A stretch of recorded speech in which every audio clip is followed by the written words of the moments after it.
الاطفال اللي بيبقى وزنهم كتير، في اطفال عندهم السمنه عاليه جدا، ده حقيقي. بتبقى الام لا هي قادره ان هي تمنعه من انه ياكل الحاجات اللي بتزود الوزن، ولا قادره تدي ادويه، ولا قادره تخليه يعمل دايت، وفي نفس الوقت الوزن بيزيد اكتر من السن. يعني انت لو شرفتني مره كده في العياده هتلاقي معظم الكلاينت عندي معظمهم اطفال.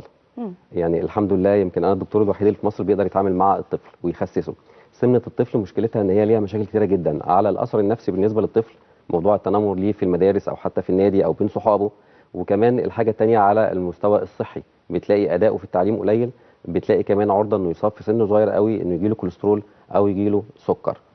آه طبعا انت عندك طفل تخين، كان زمان كان يقول لك لا مش هنقدر نعمل له حاجه، الموضوع اختلف خالص دلوقتي. طالما احنا بنتعامل بحاجات ناتشرال وحاجات صحيه، لا نقدر نديها له وبتبقى امنه جدا بالنسبه له.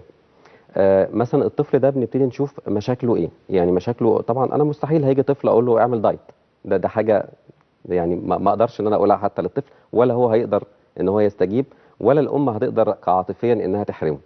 لكن احنا بنقول له كل حاجه الطفل دوت، بس هنمنعك من حاجتين لمده اسبوعين فقط لا غير، اللي هي المقليات والحلويات.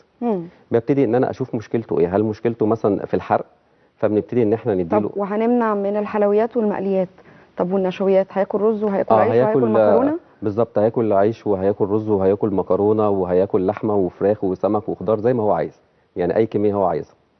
دي ما فيهاش مشكله يعني خالص. احنا مشاكلنا في زياده وزننا بس في الحلويات والمقليات؟ لو احنا بناخد حاجه مساعده هتقدر انها تنزل الوزن، لو احنا ما بناخدش حاجه مساعده طبعا الوزن لا مش هينزل، هيفضل زي ما هو.